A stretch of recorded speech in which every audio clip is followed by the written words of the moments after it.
All right, so I'm here with Angelique Panagos, who's a nutritional therapist over in the UK. Angelique, very excited to jump in and talk to you today all about hormones and digestion and blood sugar health. How's it going today? Absolutely great. So pleased to be here. Thanks for having me. You're welcome. My pleasure.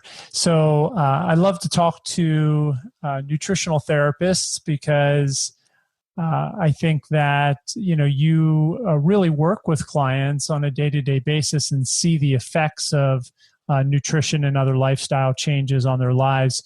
You're also certified with the Institute for Functional Medicine, as I am. So I know you have a great background in functional medicine as well.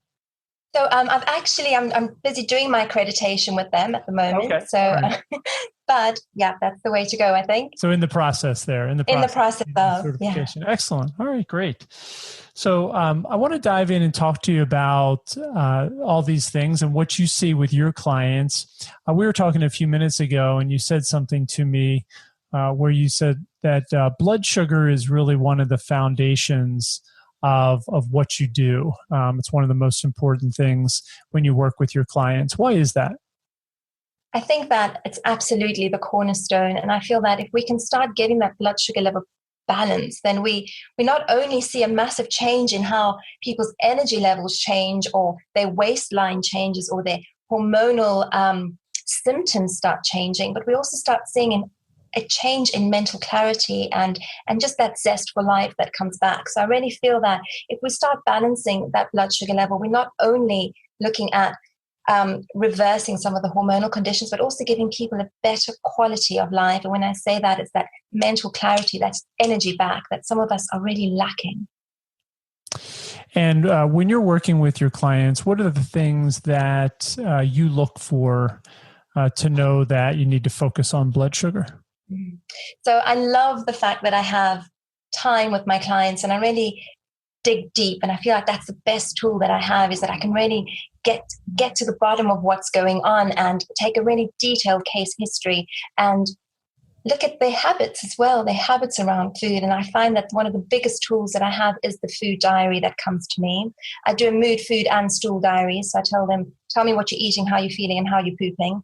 I need to know it all. And then from that, I also just go further into that in the session with them as well. So I really get to understand what their daily life is like. Give me a typical day. What do you eat and drink, the time you do it, how you're feeling, everything. And from there, I can really start picking out the different habits around food. So the really obvious ones that could cause an imbalance in blood sugar levels, being your refined carbohydrates, your high sugary food, going for long periods without eating and then going in with the caffeine or the sugary foods again, or it's the symptoms that come with it as well. So that irritability, that forgetfulness, the sleepiness even as well when they've eaten certain foods and then they just go into this lull, so they go from a high to a low. So there's so many different little symptoms that I can pick up on that can show me that we need to do some work. Right. So when you look at a food and mood tracker, you're seeing how their moods are changing based on what they're eating also. Of course, it could be absolutely. other things, but that's one of the factors that affects them. That's one of the factors. And also, taking that time to just really get to know them a little bit. I'm really lucky because I have an hour in my initial session with them and then 45 minutes with my follow-up. So I really have a good amount of time to get to know them. And I feel like that's such a big part of it, because we forget sometimes when we're filling in a food diary, we might forget half the things. But when you actually sat there in front of someone and you're going through a typical day, there's so many other things that come up as well, and things that they might not have known about. So they might just say, oh, I drank some squash, for example. Then you can dig deeper into what does that actually mean? What squash? What's in it? What make is it? What are you actually drinking? So I think that really helps me as well. Did you say they drank squash? What is that? Oh, squash is like a cordial drink. Okay. I say that because my client just before you was telling me that she really loves squash. And I was like, okay, so what is that? So it's a cordial drink it's like this sugary syrup that you add to water and it makes a drink. Yeah. Okay. So basically like sugar in a glass. And yeah. Something that would probably be on the no list for people with diabetes, I would imagine. I would say definitely not. But I feel like now as soon as that becomes on the no list, and they might choose one that's sugar-free, so just full of artificial sweeteners. So that's a whole nother conversation, isn't it? So what are the most common things that you see when you look at food diaries? What are some of the most common, maybe we could say, mistakes or areas of improvement or areas that need improvement that you see? I'd say that the first one would probably be eating dessert for breakfast. And I feel like these tycoon cereal makers, they all got rich and we got diabetes, so we're just eating these sugary desserts for breakfast. I think that's one of the key ones. And another really popular one here is on the way to work to grab yourself a coffee and a croissant or a pain au chocolat as your breakfast. So again, it's just like dessert for breakfast. So that's one of the key players, I'd say, one of the ones. And sometimes, that's what I start with. I just start with revamping breakfast, and that already makes such an impact. But then it's also relying on the carbohydrate type foods, these really processed foods it's so convenient. You can get processed foods while you're waiting in the line at the post office now. We've just got these convenient. We've never had such convenience with food, and these are the other, I'd say, areas for improvement, really, where we can make big changes by getting people to stop having that and start food prepping and making better choices with what's in front of them as well. Yeah, it's an important point. I think convenience oftentimes, it doesn't have to be, but oftentimes leads to unhealthy choices. A lot of the things we find in vending machines and, at the checkout counter at grocery stores or the coffee shop or, the things that find their way around office meetings and so forth. These foods are typically not the best health choices for us. And fast and convenient, usually, not always, but usually means that it's somehow going to be losing quality or it's probably not going to be the best food for us. And I think that we get into the cycle as well. We get into a cycle of, actually, I just need to go there really quickly. And I know that there's all these shops on the way and I can get something. But with clever marketing today, I feel like we don't actually stand a chance, because with clever marketing, they actually say the word healthy on the containers now. They actually say the word healthy on the packaging. And then when you flip them over to read the ingredients, it's basically like 5 different names for sugar and a bit of something else. So, even if we're trying to get by the healthier stuff, we sometimes get tricked. Yeah. And unfortunately, I think, I'm not sure how it is in the UK, but in the US, sometimes the government recommendations, which I think probably have good intentions in mind when they're first created, maybe not, but it seems like they end up backfiring sometimes. So, if something's made from a whole grain, the company might even be allowed to put the word, contain, is healthy, where, egg manufacturers, which is a real whole food, are not allowed to call their products healthy. So it's unfortunate, some of the rules around what manufacturers can say, and we end up, a lot of consumers who don't do the research end up trusting that the government has, our best interests in mind and is watching out for us. But unfortunately, it doesn't always work that way. Yeah, I absolutely think that. And I think that as a consumer, you wouldn't necessarily be thinking about the health of the product. You'd be weighing up the cost versus the flavor and making a decision based on that as well. And that's what we do, because we want to get the best value for money and we want to enjoy what we're eating. But unfortunately, in today's world, this crazy modern world that we live in, we actually need to take a step back and think, hang on, all these ailments and diseases are on the increase. So what can we do to actually change that? Because obviously we're doing something wrong that all of these are on the rise. Yeah, you mentioned this crazy modern world we live in. And I know one of the things you talk about is how this modern lifestyle affects our hormones and how those hormones then in turn affect our health and blood sugar in particular. Can you make that connection for us?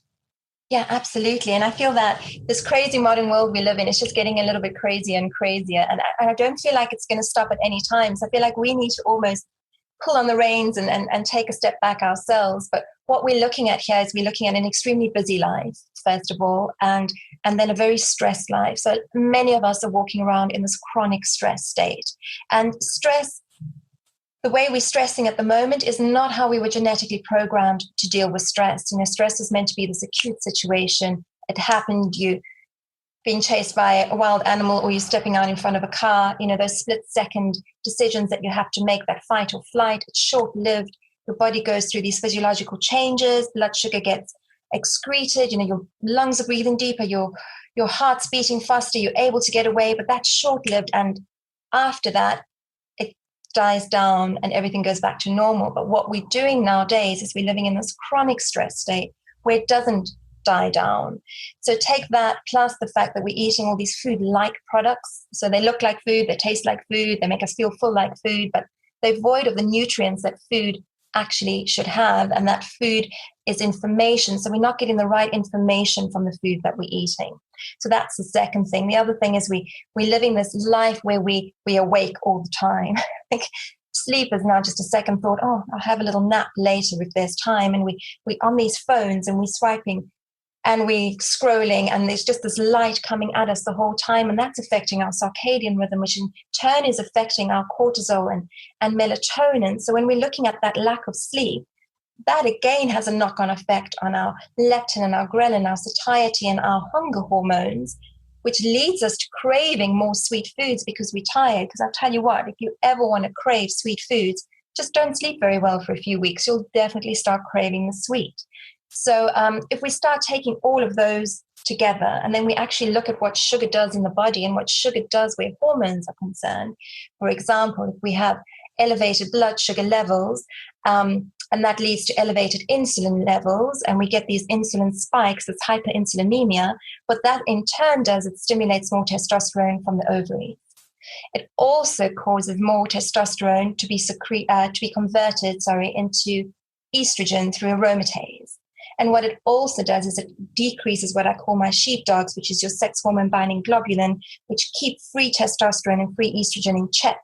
So what happens then, what that equates to in symptoms-wise is we may be more aggressive, more angry, more irritable, possibly pimples, possibly polycystic ovaries, weepy, tender breasts, fat around the middle.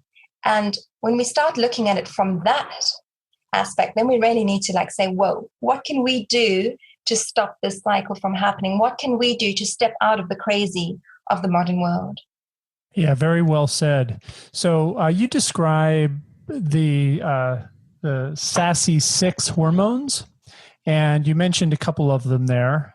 But could you talk about all 6 of those and this sort of web-like balance that they have, and again, how these in turn can impact blood sugar, weight, and overall health?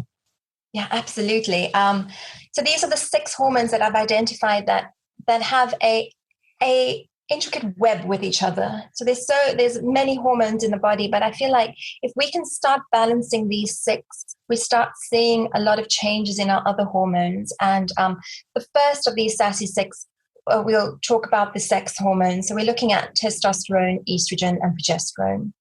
So a lot of time when I'm talking to women, they're actually quite taken aback when I start talking about testosterone. And I think that's because we have dubbed it as the male hormone, but testosterone is extremely important for females as well. And when we're looking at how it has these, I call them the cameo appearances during our menstrual cycle, it really plays an important role in fertility. It plays an important role in us feeling confident and feeling good as well and energized. And we need testosterone to be able to make our estrogens of the world, and we also need progesterone to be making all of those as well. So if we look at how hormones are made or synthesized, we take fat in, and then that gets broken down into the mother hormone, which is pregnenolone, and then that gets put down different pathways. So the one pathway we go down is your progesterone cortisol pathway, and the other pathway is looking at making your sex hormones, including DHEA, but that's not one of my sassy 6.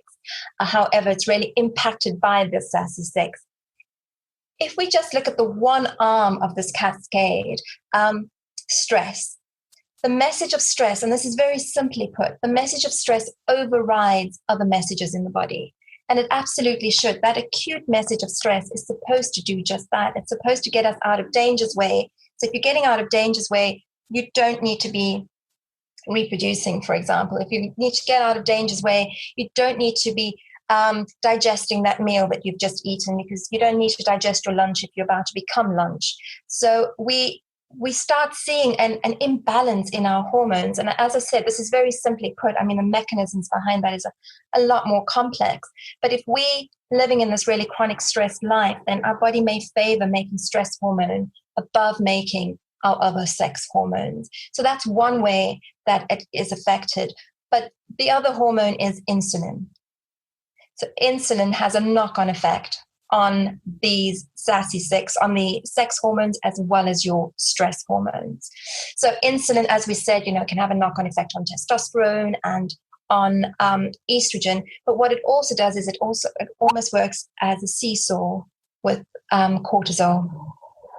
And if we've got too much of this hyperinsulinemia, so we've got too much of this insulin coming in, it has a knock-on effect on the balance of cortisol. And therefore we can, just by that, so by default, we have an imbalance with cortisol. So the other one is our thyroid hormone, and thyroid, I call it the master metabolism hormone. It's so important for so many functions and sometimes really overlooked, and also quite a delicate gland in itself. It's affected by quite a few things. But again, with the stress hormones, has a knock-on effect on our thyroid functioning. So if we've got elevated stress hormones, it can actually, in turn, hinder the conversion of T4, which is your thyroid hormone, which needs to be converted into T3, which is your more active thyroid hormone. So as you can see, it's quite a web of how they're always interplaying with each other. And I like to think of hormones as like those old school radios where you had to really tune them with a big dial, and if you went a little bit to the left or a little bit to the right, you just have white noise. And I find that's really what hormones do. They need to be in this perfect balance. I call it the Viennese waltz. When they in perfect balance, they in this beautiful Viennese waltz, everything's stepping, everything's regulating. But many of us, thanks to modern life, high sugar and high stress, we're doing the hokey pokey and we're using the wrong feet, and we're actually just feeling terrible because of it. So how do we sort all this out? If someone comes in as a client, or if somebody's listening wants to know, how do I know if these hormones are in balance or out of balance, if this is a problem or not a problem? What are some of the clues you look for? So I think if we're looking at, if you've got that wired or tired, so you're tired but you can't get to sleep at night, or if you wake up in the morning absolutely exhausted, so that get up and go, got up and went, you just don't feel refreshed after, no matter how long you sleep. Irritability, hair falling out, gritty eyes, cold hands and feet, pimples, and then looking at fat around the middle. So where you feel like you're actually tucking your stomach in with your top into your trousers, that real belly fat that we get around there. One of my clients said to me the other day, she's like, God, if this is on the outside, can you imagine what's going on the inside of my body? And that's absolutely true. It's like, it's not just the visible fat that we're seeing on the outside, it's the visceral fat that's on the inside and coating the organs, as well as the low libido, mood swings or sadness, depression, weepiness, looking at your cycle for females, whether you're having a irregular cycle, heavy bleeding, really painful periods, all of these type of things, headaches, migraines, constipation, diarrhea, all of these can, in effect, be something to do with hormones as well. Okay, wow, that's really interesting. So as you said, there's a web-like connection and really a lot of, some of these hormones affect others. You talked about how insulin affects cortisol and cortisol affects insulin, and thyroid cortisol connection, the connection with sex hormones like estrogen and testosterone. So it's pretty powerful how each hormone can affect the way the others function. And it just makes you realize that this is a really important area that we should be focusing on, especially with people who have some extra weight around the middle or have some metabolic issues with either PCOS or prediabetes, gestational diabetes, or if they've been given that type 2 diabetes diagnosis. So if someone is on that spectrum of metabolic dysfunction, PCOS, gestational, prediabetes, type 2 diabetes, how do you evaluate them, or is there anything specific or different that you do with them that you're looking for? I think, and as someone I have polycystic ovaries myself, so I walk this walk. I wouldn't menstruate for 90 days at a time, but I'd have PMS for that whole time. So it was really fun to be around. And I didn't understand. And I just kept going from doctor to doctor. And they just kept telling me, this is normal. This is normal. I remember the one said to me, you just have to learn to live with your symptoms. And I think that was the real catalyst for me wanting to do this work. Because I thought, no. I didn't feel like this before. I'm not going to carry on feeling like this for the rest of my life. And I feel that we can do so much. But in order to see a change, we have to be willing to make a change. And it has to be a whole lifestyle change. And I feel that when we presented with all these symptoms, there's a lot of tests that we can do to rule out certain things, but also to confirm certain things. There's a lot of things that I've been wanting to look at, but it needs to come from grassroots up. We need to do something around the diet. We need to make sure we're sleeping enough, and we need to make sure we're getting some movement. And I feel that in this modern life that we live in as well, is very sedentary, and that's also having a knock-on effect on our health. And so when I'm working with a client, I have to meet them where they're at. So if they live on a diet of the white, sweet, and fluffy, so the really refined foods and very little vegetables and proteins or fats, then we have to start with doable changes, so stuff that people can achieve, as opposed to just trying to throw the whole book at someone and say, you need to change every single thing right now today, because that, from experience, that doesn't lead to the best success in most people. Some people are all or nothing, but most people, they need step-by-step information. And I think that the first thing that we really have to do is we need to get rid of those sugars. We need to get rid of those refined carbohydrates. We need to get them out of the diet completely, as a non-negotiable for a while, especially. I like to think that, we could live an 80-20 or a 90-10 lifestyle, that we can have the occasional, and it has to be occasional, of whatever you might feel as your sweet eat might be. But if you're presenting with all these symptoms right now, we have to really look at what have you done in the last 5, 6, 7, 8, 12 months, because obviously what you've done there is not working for you right now. We need to make those changes. So that's our first step. The other is making sure we get enough good quality protein in. And a lot of people say, in today's day and age, it's very seldom that you don't get enough protein in. But I look at food diaries on a daily basis, and I see people are just getting a few pieces of chicken in their sandwich, or a few pieces of chicken in a pasta dish that they've ordered. And that's not good quality protein.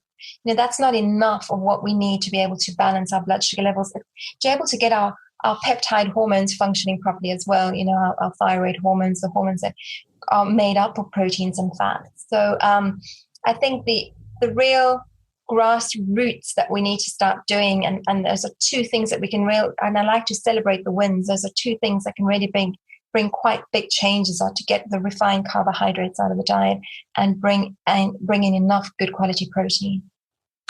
So you said you have dealt with PCOS yourself. Have you been able to help yourself with that condition and make significant improvements?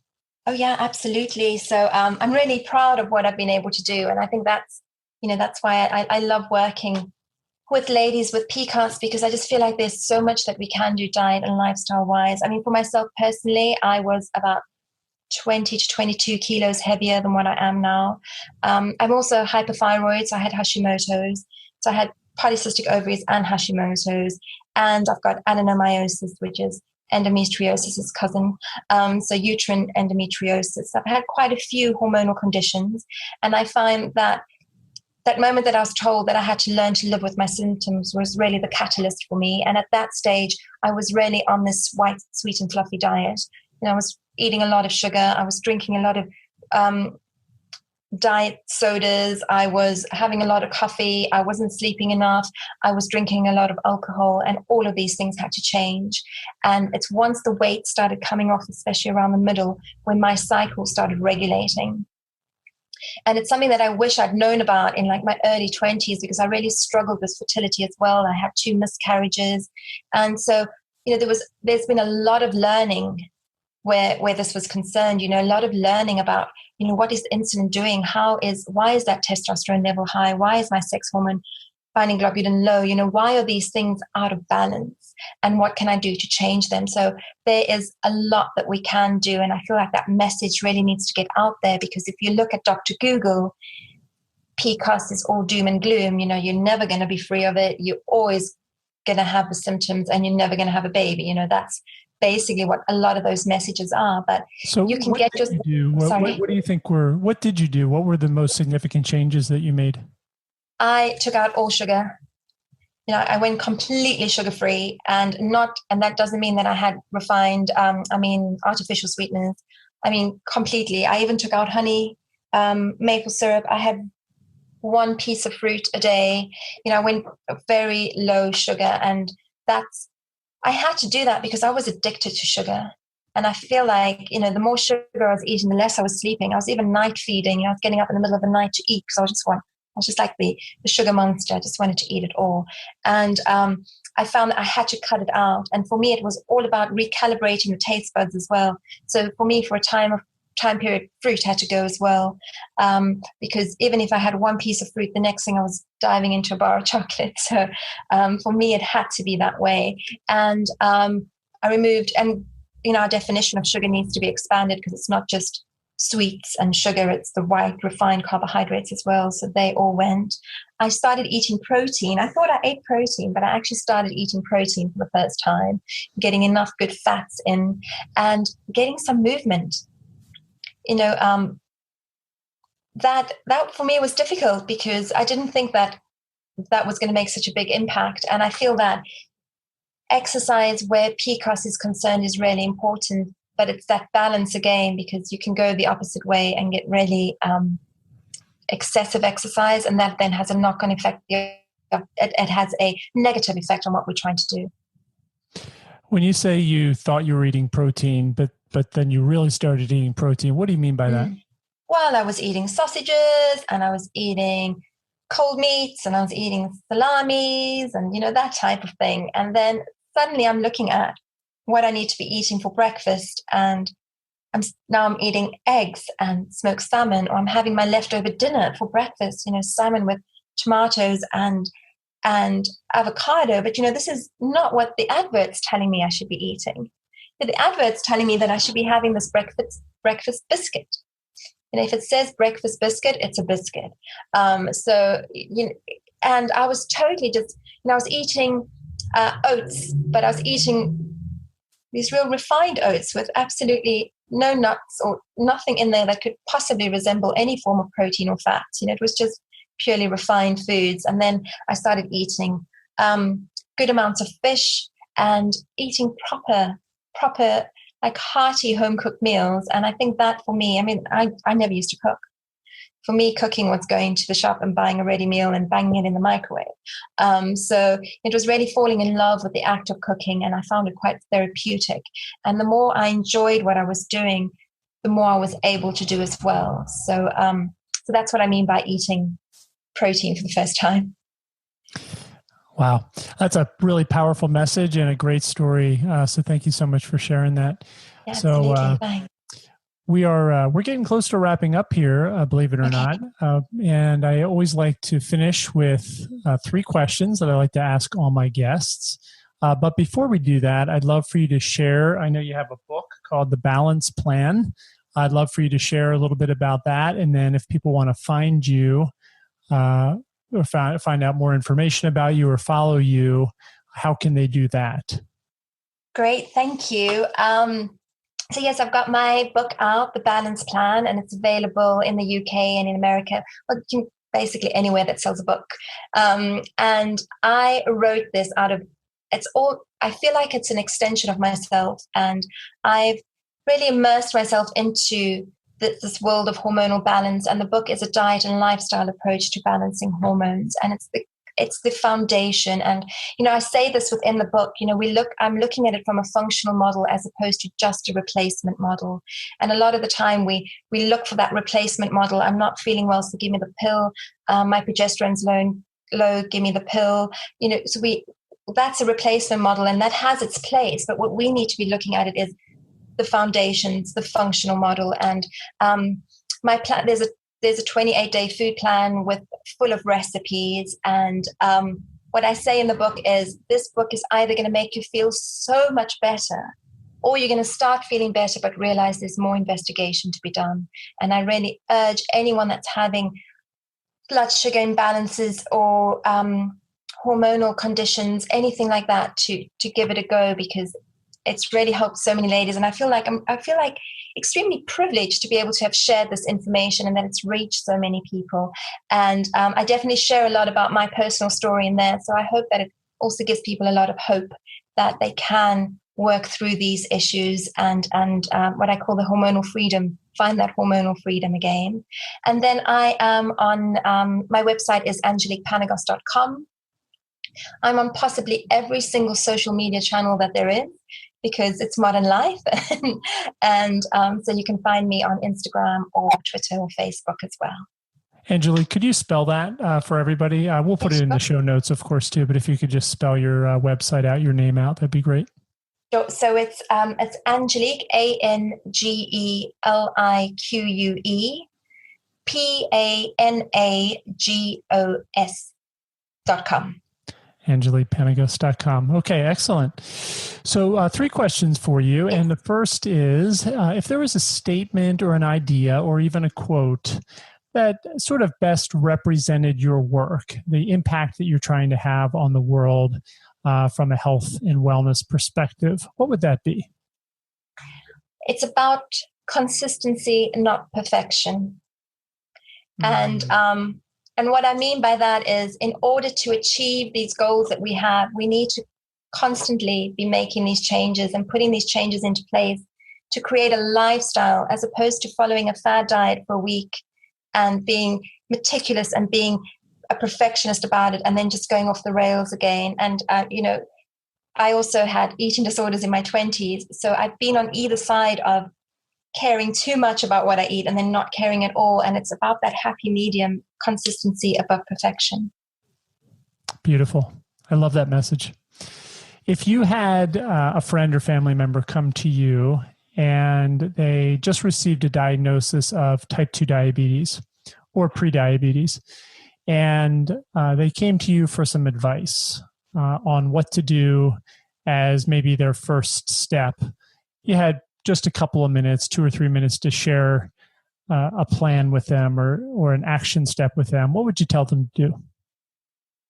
Take out all the white, sweet and fluffy foods.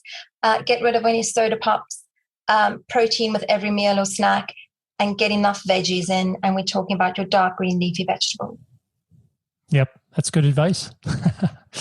And the next question is a little bit of a sort of a larger, more global question. But if you found yourself around a table with 20 world leaders, presidents and prime ministers from all over the globe, who were trying to solve the diabetes and obesity epidemic and brought you in as an expert, what advice would you give them? I would really urge them to clamp down on these messages that we're getting from adverts around food. And I feel that, for us to really see a change, it has to come from the top level as well. And I feel like these big food companies have a social responsibility. If we're so invested in investing in them, then they should really be invested in investing in us as well. So it's about making sure that they actually do meet those regulations and reducing the sugar consumption and reducing the sugar ingredients in the food. And I know, like, there was an advert for these chocolatey breakfast cereals that said 30% less sugar the other day that I saw. And then I looked at the back of the box when I was in the store and I was like, oh my God, there's still so much sugar. So even though those are steps in the right direction, I feel like there needs to be more, and we need to get those messages out there about what it is actually doing in the body with diagrams. We need to be explaining and teaching, but it has to come from that top level, they have to have that social responsibility. Perfect. All right. Angelique Panagos, thank you so much for being on the Mastering Blood Sugar podcast. It was great to have you and a wonderful conversation today. Thank you so much for having me. For those of you listening today or watching this, thanks so much for subscribing, and make sure you do subscribe if you're not subscribed to the Mastering Blood Sugar podcast on Google Play or iTunes. Go to the YouTube channel, youtube.com/sweetlifecenters, and make sure you subscribe there so you get all the updates. And I'll be back next week. This is Dr. Brian Mowll, the diabetes coach. I'll see you back next week with another expert interview. Thanks, everybody.